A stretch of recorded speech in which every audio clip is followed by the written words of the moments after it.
Good evening. Today, I'll be in this session of hardware design development training.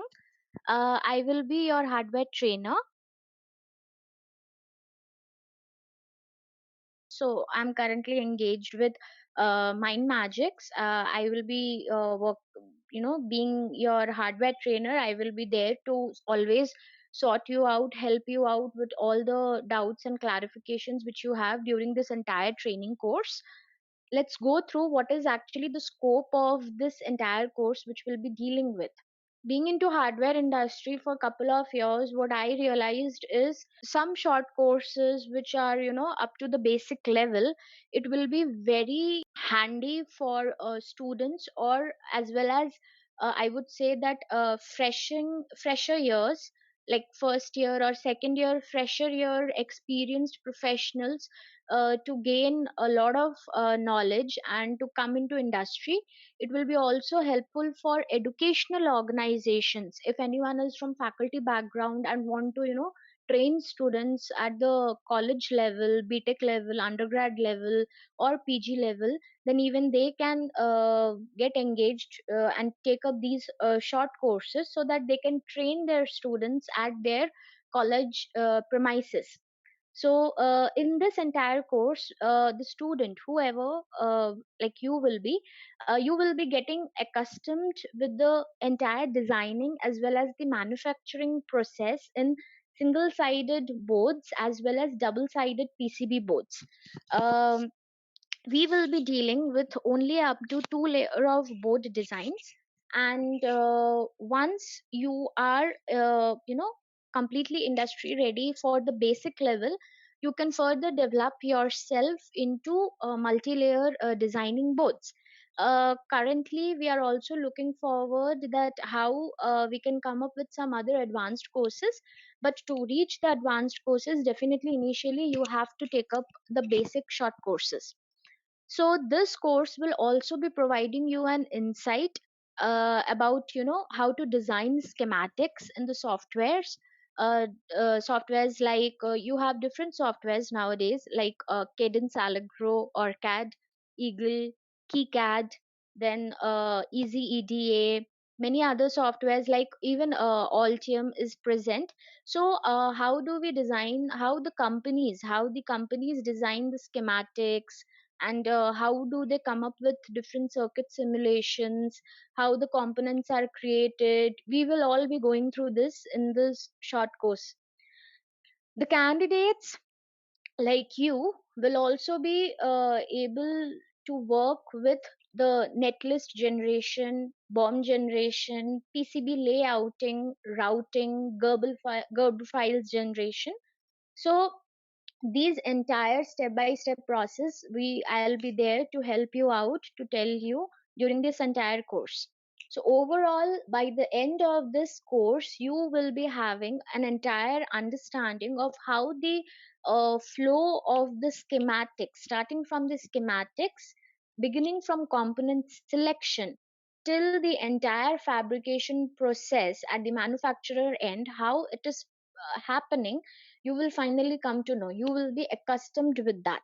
The basic course outline I would like to say for this course will be, we'll start initially with what is printed circuit boards. We will be dealing with printed circuit boards. We'll I'll tell you what it is about, what are the different terminologies involved in it, and then moving on, we'll be discussing on the later segments, we will be discussing about the different basic concepts of electronics, of the basic some of the important active and passive components which you will be needing for to understand, to design the schematics or to review the schematics. We'll also be talking about different IC packages in the later on sessions. Different IC packages, like every component will come into DPAC package, SOT223, or a QFN package. So we will be discussing further about these things. Most important thing, later on we'll also, before we indulge into practical lab sessions, we will be discussing furthermore into a bit more theoretical part, which is important. Like we will be discussing some of the important IPC standards, which is very much required for anyone to understand as to how each and every board, as per the application, what you will be designated to, will be required in designing. During this entire process, we also have to have a very fluid understanding of datasheet reading. So I'll tell you while designing how we will be taking care of, reading the datasheet, which component we need to identify, analyze, and start working with, understand, and then moving on. When we start with the practical lab sessions, I'll give you an overview of how library components are created. What are the DRCs? DRCs like design rule checks. Similarly, you have ERCs, which are electronic rule checks for schematic design, spice simulation. I'm not sure if you have ever heard of spice simulation or not. Every software is having different spice simulations. Spice simulations are nothing but, if you are designing a circuit, you need to have an output, as in you need to understand as to that circuit what voltage, what current values are present at different nodes. So spice simulation gives you a pre-hand idea of whether your circuit will be working right or not. After we come across these things, we will be moving forward with circuit design, which is again schematics, netlist, and bomb creation. I'll tell you further what a netlist is, what bomb is. uh, when this section finishes, we will be moving on with PCB layout design, how we will start designing the board once we finish off with the schematics. Once the entire layouting is completed, we will be moving forward with Gerber generation and how the process of fabrication should happen at the manufacturer end. What we have to take care of certain things, and we will be moving forward with that. And once we are done with this, I'll give you an overview of what interview questions uh, can be asked in hardware domain for a fresher or someone who is having some equivalent years of experience like me, or someone who is from an educational organization and wants to take up this course to teach the students. I'll give you an overview. Once we finish off the entire course during this time frame of almost 15 days or so, meanwhile I'll be providing you with some of the assignment practice questions. Hopefully it will be like homework, back to school old days, when you have to do it. In case of any doubts, you will be in a position to reach me out. There's also a plus point: you don't have to worry if you have missed any session or anything. um, in case you have missed any part, the entire session will be recorded online and it will be provided to you. During this entire process of the starting from schematics to design completion, we will be um, dealing with two projects as of now. So we'll start with the basics. One of the projects is basically designing the schematics and PCB layout for an stable multivibrator using a particular IC. This project will actually give you an idea of how a simple oscillator circuit generates some kind of pulses, continuous pulses, to work further in any entire system. Similarly, another project which we can take up, which we will be going to take up, is to design and schematics as well as the layout for DC to DC 5 volt voltage regulator circuit using a particular IC like LM317. The idea is to generate positive direct current voltage using a three terminal voltage regulator IC. So during this process, you will also get an idea of how the power system works. While we are engaged in this entire short course, I would like you to have certain lab setup items, which are nothing but you should have a laptop with you. which should have a good 500 GB hard disk. If you have, it's quite good enough. Should have minimum Microsoft Word, Windows 7 or above that. If you have latest version, it's very well and good. Should have a good, very good internet connection, so that we don't have issues while we are on classes. Similarly, lastly, we'll be checking that you have we'll be providing some of the mock interview questions so that you are ready to, uh, deal with all the types of questions that you will be facing in the industry, in the hardware domain, starting from what a startup company desires of, or what a very well established MNC company is looking for. Apart from these technical interview questions, if required, I'll also give you a brief of what will be the psychometric questions that can be asked, so that you can keep yourself prepared, that these are the questions relevant which can be asked in different rounds, or maybe in the same round. Once you are done with this, once we finish off this course, you will be receiving a certification for,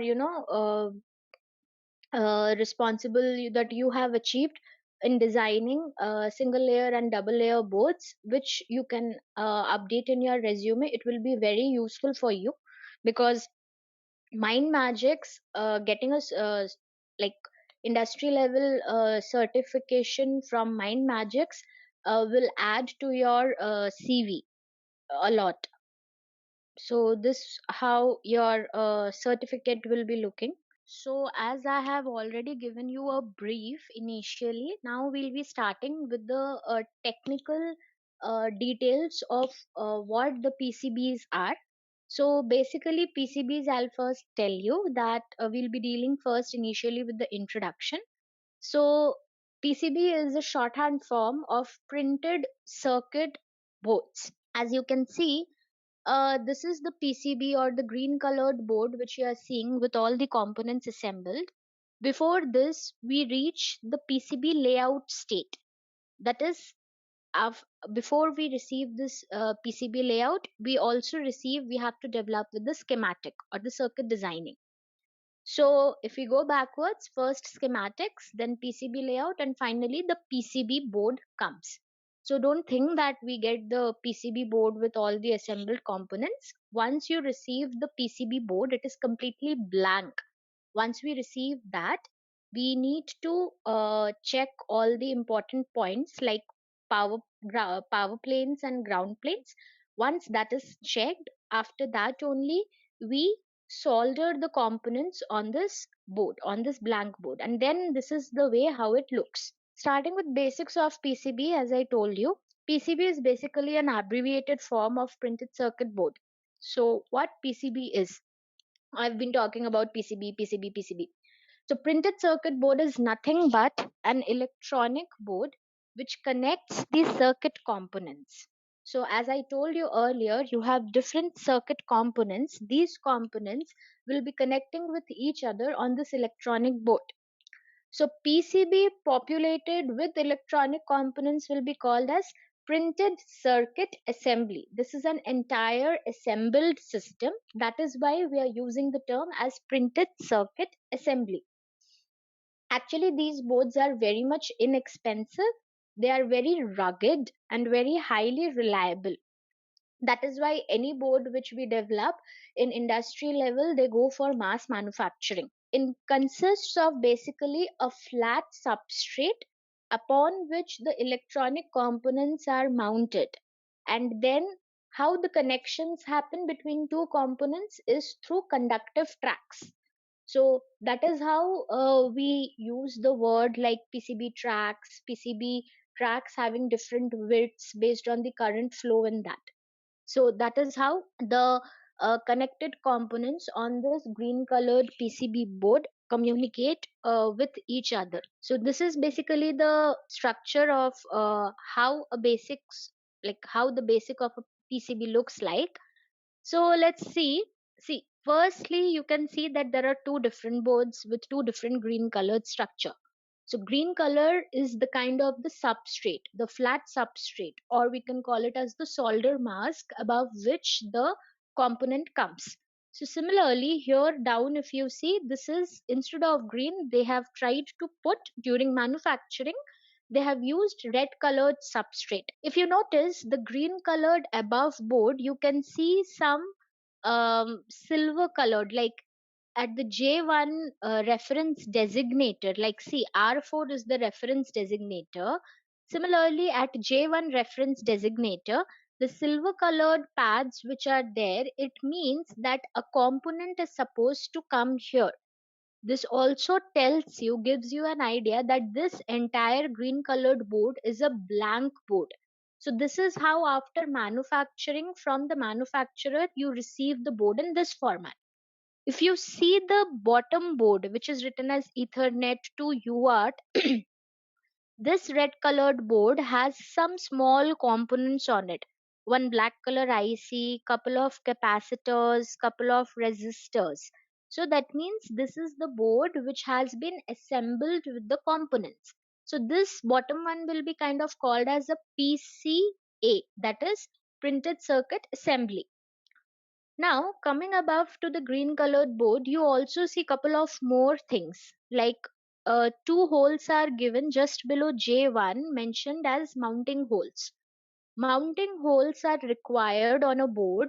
While we are trying to work on a board, using mounting hole, we attach some spacers. When we attach it with the spacers, we get a stability of the board on the ground, so that if any components are connected on the bottom side of the PCB, should not get crashed or should not touch continuously with the surface. That is the reason mounting boards are provided, so that you get a good airflow also bottom, and the components are safe connected to the board itself. Similarly, if you see this U1 and this circular dot called as silk screen. So this white color mentioning, naming, whatever is given like C1, R4, this entire thing is called, this naming system is called a silk screen. So if you do the naming on the top layer of the board, it will be called, during the Gerber file generation, it will be called as silk screen top. We'll study about that later. Similarly, if these designations are given on the bottom side of the board, it will be called as silk screen bottom. Then you can see some two holes are there, which is mentioned as vias, VIAS. These vias are very important. These vias are kind of, here we can say that these are kind of, I'm assuming that it is a through hole via.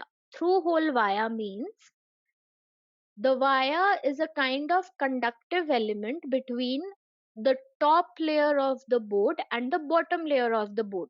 I'll show you in the later on slides how the conduction happens. So suppose I have a power plane on one component which is connected on the bottom layer, but my signal is supposed to come from top layer, but for some reason, due to some issue, I am unable to connect the bottom layer component with the top layer, and my signal is in top layer.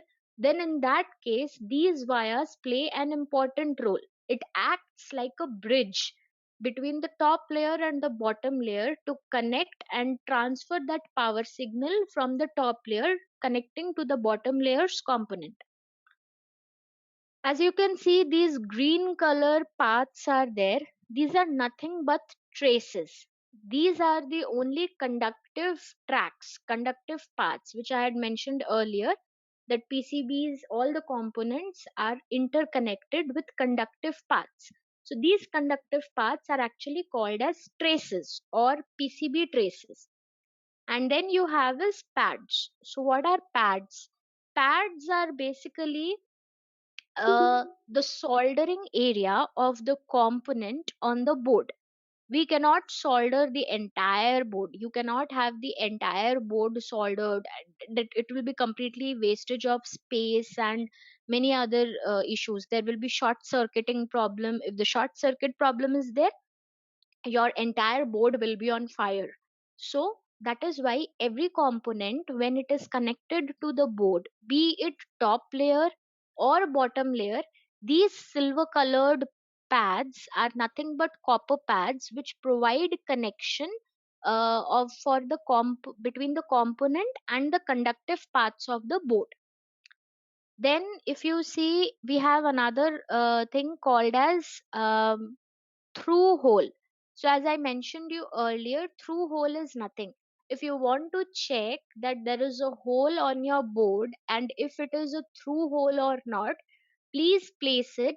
Please place your board against a source of light, be it a torch light or something. uh, if the light passes, if you can see the light through the hole, it means it is through hole. If you cannot see, that means it is not through hole.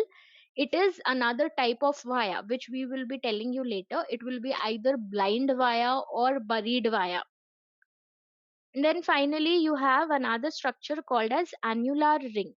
Annular ring is nothing but it is a kind of a circular structure around your drill hole, around your drill hole, which gives a strong connection between the conductive tracks that you have as well as the pads of the component. There are some very strong advantages of using PCB, that if you have a PCB, a large number of components, it can be connected together on a very small board.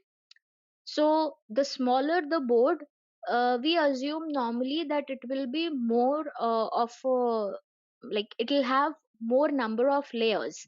It will be multi-layered, more than two.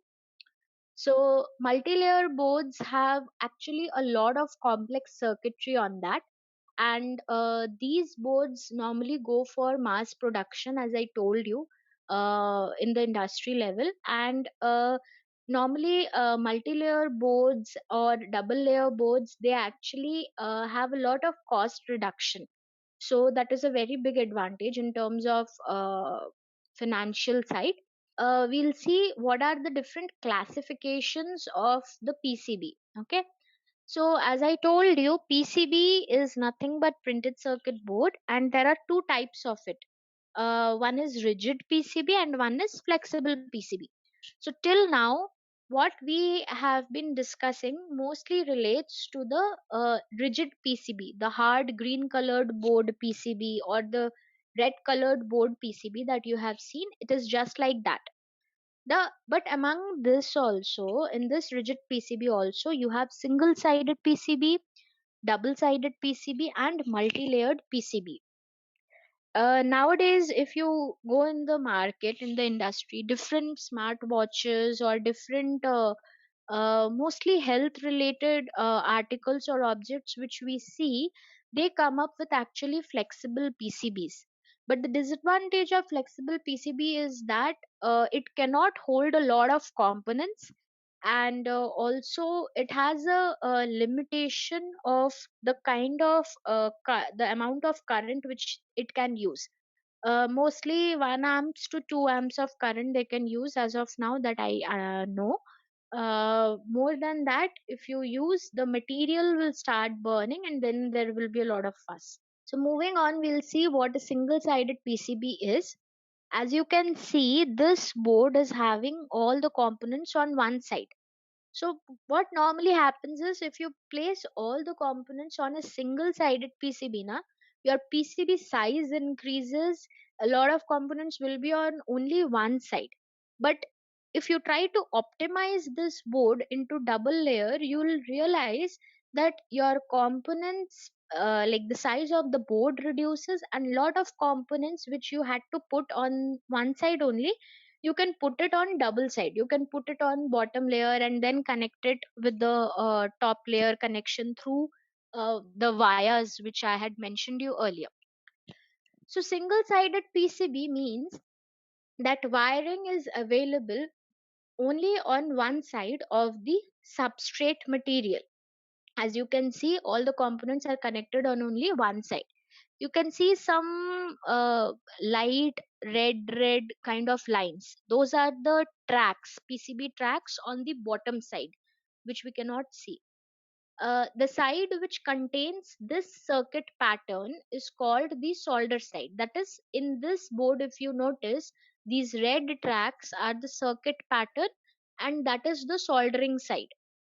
So this top side will be called as the component side in this single sided PCB board. So advantages is that this is very much of low cost. If you try to manufacture a single sided PCB, they will be of very low cost, and mostly very simple circuitries are only used, not very complicated circuitries are used. Then moving on to the double sided board, as I was telling earlier, in single sided board, one will be component side and the another will be circuit side. So here, if you see the track widths or the PCB tracks which are there, these green colored lines which are there, they are available on both the side, on top side also and bottom side also. But if you notice, on the top side you have these white colored line structures, namings like U4 and something something. So these are nothing but the silk screen top. This lines will actually give the PCB designer or the PCB assembler an idea that which component is supposed to come where and how much space it will be taking. What is the naming of that component, whether it is an IC or a capacitor or a resistor. So this is completely actually a blank board. So double sided printed circuit boards have wiring patterns on both the sides of the substrate. So circuit pattern is available both on the component side as well as the solder side, right? So if you want some of these components to come on the bottom side, you can even do that while you are designing. During the designing process, that can also be done. Advantages of double sided PCB is that it provides more flexibility, because like your density circuit density increases. It is comparatively of low cost, and there is a lot of size reduction of the board. So it becomes very you can try to optimize it more and more and more. Moving on to multi-layer PCB. Multi-layer PCBs are the kind of PCBs when you have more than two layers. So it cannot be three layers. They are never in the odd numbering. They are mostly in the even numbering. That is like 4 layer, 6 layer, 8 layer, like that. 16 layer PCBs are normally done till now in the software. But some of the established companies like Intel and all, they have come up with almost 64 layer PCBs also. So those are a lot of advanced levels. A multi-layer PCB board is used in scenarios where density of the connections is too high. When you have a lot of complicated circuit, we mostly go for multi-layer PCBs, so that you have different ground planes, different power planes, and different signal planes. Multi-layer boards actually make use of more than two printed circuit boards with a thin layer of pre-preg material. So what is this pre-preg material? In layman's language, if I tell you, pre-preg material is nothing but like kind of a sticking material between two copper sheets. So once that is done, each of the copper layer will be attached with each other. So in between this is the pre-preg material. This pre-preg material is basically a composite material of different combinations of epoxy or polymer kind of thing. So this green colored, if you can see the structure, this is basically a very high complex circuit of multi-layered, and you can see at the four corners there are four mounting holes again, as I mentioned you the reason earlier. So that is what it is. This golden colored structures which are there on this green colored board, they are nothing but the pads of each of the components where the designer can solder the components connecting it to the board. Advantages of multi-layer PCB is that there is a lot of reduction of the board size and weight. It has a very high level of density, and it is very much efficient in dealing with different interferences. What do you mean by interferences? Interferences are nothing but EMI interferences, electromagnetic interferences. Now, suppose you have a green colored board with all the assembled components, and nearby, if we are trying to keep another device which is operating on its own, so if we are not providing proper interference shielding, EMI, EMC compatibility is not provided on the PCB board, then the working of both the boards will be hampering. As a result, ultimately what will happen is the boards or the device will stop working, or it might reach into flames. Then moving on, we have is the flexible PCB. So as you can see, flexible PCBs material which are used, the substrate materials which are used, they are completely different than the normal rigid flexible PCBs. And here the components are to be very small compared to what we use on the rigid PCBs. Here it will be much more smaller. Moving on, we have a 6-layer PCB construction.